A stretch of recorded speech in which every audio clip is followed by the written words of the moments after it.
So, at the end of your life, will you be able to say that you are proud of the way you spent your days? That's what this song's all about. When your life is over, are you going to be able to say, I am proud of the way I spent my days? All of your days. Not just the ones you have deemed were spent well or were spent the right way. Rita spoke last night in Palm Springs, and I watched the room as she spoke. I watched people deal with the shame they have at some of the ways they may have lived. There was a man in the room who has been living with AIDS for 40 years. And I spoke to him afterwards, and he said, I just dropped all of my shame today. I've spent 40 years in shame that I was living with AIDS. But this woman was able to get up and talk about her life in such a way. So it's, at the end of my life, will I be able to say that I'm proud of the way I spent my days, even if 40 years of them were spent with HIV in my body, the virus? Oh, well, there are a lot of viruses in our bodies, by the by, right? But maybe not as famous as the AIDS virus, which today is a very different dealing.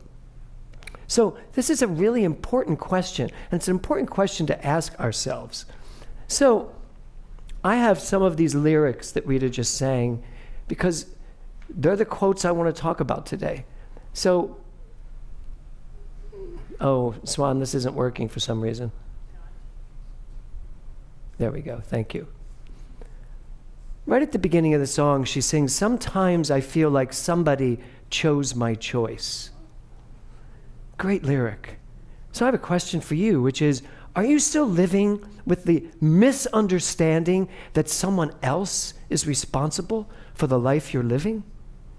Are you still believing somehow that someone made you choose something that you didn't want to choose? Do you somehow believe that where you are right now in your life, you are not 100% responsible for all the choices you made, no matter what? And more importantly, are you willing to be proud of those choices no matter what? And to say, all right, I may think that choice was something that I might not have made today, but it was the right choice at the right time no matter what, because it brought me here, where I am. So there's a quote by Heraclitus. What is his name? Hold on. Is it me or you? Go ahead. Heraclitus. How do you say it, Kevin? Heraclitus. Yeah. Okay. The content of your character is your choice. What you think and what you do is who you become. So nowhere in that quote does it say what you think and what you do because other people made you do it is who you become. Doesn't say that. It says what you think and what you do is who you become. But here's the bigger part. What you think and what you do from this moment forward is who you will become. And it is not attached to anything back here unless you let it be. Sure, it's attached to your beliefs. Sure, it's attached to your already established premises of life. Sure, all of that is true. All of that is correct. And yet, I can stand here right now and decide something different. Choose something different. Choose a different belief. Choose a different already established premise.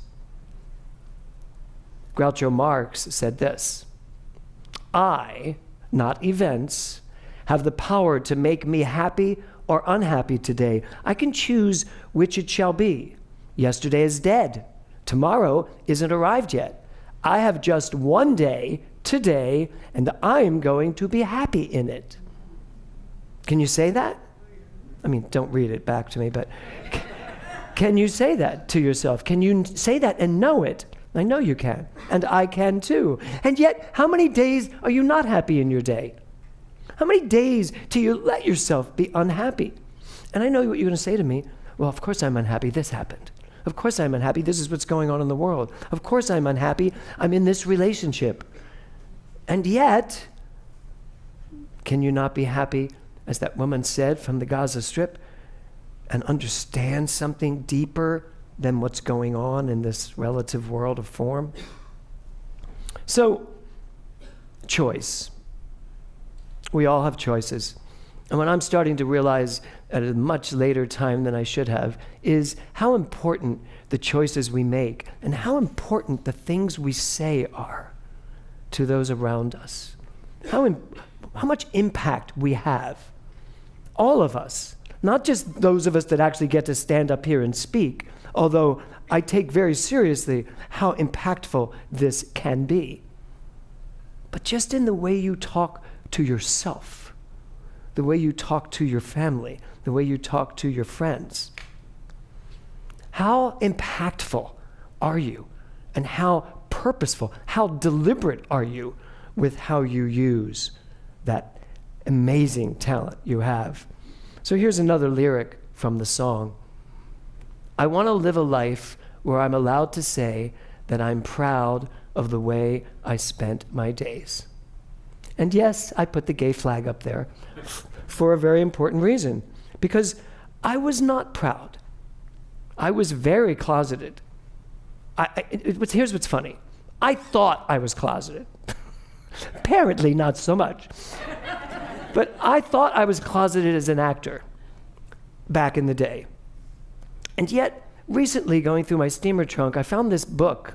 It was, I forget what it was called, In Touch magazine or something.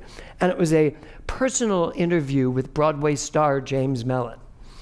In that interview, I tell them I'm gay. And I'm reading it going, what? When did you say this out loud like this? I said, I wanted to be proud of who I was and all. Well, that was in 1980. I didn't feel that I actually came to grips with who I was as a gay man. I didn't feel I came to grips with that till well after I met Kevin. When I met Kevin, I was engaged to be married to a woman because that was going to help me in my career. And I did love her. I wasn't in love with her, but I loved her, right? So that I was still playing the game. So I want to live a life where I'm allowed to say that I'm proud of the way I spent my days. I want to even be proud of the homophobic young actor that lived through New York City. I'm done judging me. I'm done judging him. I'm done thinking I should have done it earlier. I should have done this. I should have done that. How many should-haves are driving you crazy? I mean, think about that. So I do want to live my life. I do want to get to the end of my life and say, I am proud of everything I have done.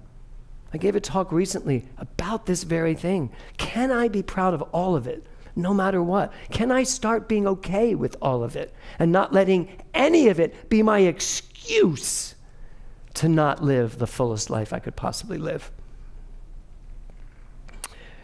A little bit further in the song, Rita sang this, I can feel something growing. It is small, but it's shifting the ground. I can feel something growing. This center is about to rename itself. This center is about to reclaim itself. It's about to rebrand itself. It's about to step out beyond what it has been all of these years. And I can feel something growing. I can feel that shifting in the ground. And we're taking our time to make sure that we are doing it deliberately, honestly, and that we're hearing everybody's voices. But I can feel this. Something is shifting. Something is changing. Something is growing. Something wants to be grown. Something wants to be born. Through each and every one of us here, you all have it. Every one of you has something inside of you that you've literally locked in a box, and it's just waiting for you to open the frickin' door and say, come on out and play. Come out and be who you are here to be. Ernest Holmes. Ernest Holmes said this, we will demonstrate at the level of our ability to know. We will constantly expand and increase in knowledge and understanding, thereby continuously growing in our ability to make use of the law. I'm going to do this again. We will demonstrate at the level of our ability to know. Hold on to that word, to know. We will constantly expand and increase in knowledge and understanding, thereby continuously growing in our ability to make use of the law. And you know what? I'm not talking about the law of cause and effect. I am not talking about the law of cause and effect. You know, that quid pro quo law that we all use in this world of the living, where we say, I'll do this, you'll give me that. That's the law of cause and effect. If I behave this way, I'll be able to get that. We have lived by this constrictive law of cause and effect for far too long. Does the universe work that way? Does the universe work quid pro quo? Yeah, it does. But to be strangled by it, to live our life by spending our time trying to be that which will bring to me what I want, I think we've missed the boat. I think it's the law of cause and effect has really taken us down a very strange road. What law am I talking about then? I am talking about the law of mind. The law of mind. And what is the law of mind? The law of mind is creativity, your ability to create. That's the law of mind. And your ability to create with every thought you think, every desire you feel, every reaction you have. That is the law of mind. That is the law I think Ernest Holmes is talking about, because we're going to continue to grow and expand, because creativity cannot stop. It has to continuously move and spread and grow. That's who we are. So, we have to have the awareness and wonder of this thing called mind. So we're going into a month of wonder. I want to wonder about my mind. I want to find the wonder in me. I want to use wonder as that creative tool to create. Because every time something shows up and I'm like, oh my God, that is so amazing, I'm creating from that wonder. I'm creating from that creativity, from that awesome not knowing and yet tapping into something that knows. That's the wonder I want to talk about. So I talked about Thich Nhat Hanh earlier today. So this is such a beautiful quote. People usually consider walking on water or in thin air a miracle. Jesus, the miracle. But I think the real miracle is not to walk either on water or in thin air, but to walk on earth. Every day we are engaged in a miracle which we don't even recognize. A blue sky, white clouds, green leaves, the black, curious eyes of a child, our own two eyes. All is a miracle. We're spending way too much of our time playing that legal game of I'll do this, I'll get this. So I say to you, what is it you want? I mean, I say this almost every week to myself too. What do I really, really, truly want? There's another lyric in the song, and it says, all we ever get are days to dream and days to lose. I just need to choose my time. When's the last time you grabbed a popsicle and, like a child, sat there and only ate it without checking your emails or your texts or finishing a project or being on the computer or watching Instagram, where you just took the popsicle and spent time in that experience? That's what Thich Nhat Hanh is talking about. Really living in the world, seeing what there is to see, not getting lost in all of our, I keep saying quid pro quo because it's hard to say and I'm getting better at it, not getting lost in this world where we feel we have to make deals. We have to make deals to get what we want. But what do we want? Ultimately, at the end of the day, probably all we ever really want is to be happy.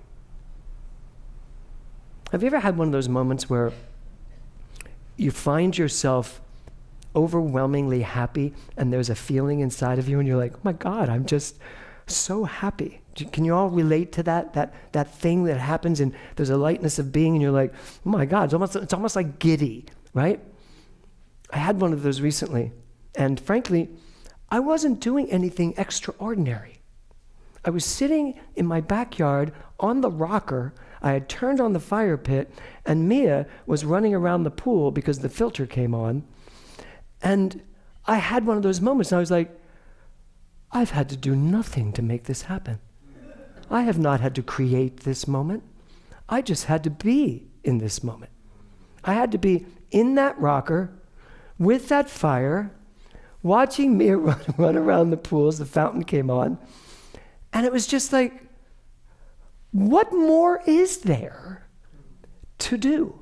Now, I also had a lot to do that day, and I went and did it. But I asked myself, can I take this feeling into that? Can I take this feeling and live from that wonder no matter what happens? And as most of you know, it's been a challenging few weeks with a lot of things that have been going on.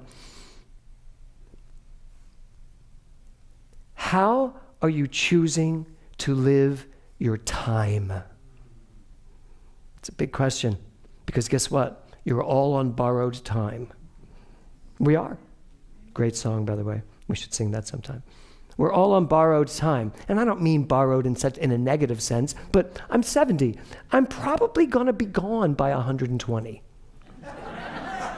Really. They say you could go further than that nowadays, and it's getting longer and longer. And I'm good with that as long as I look like this.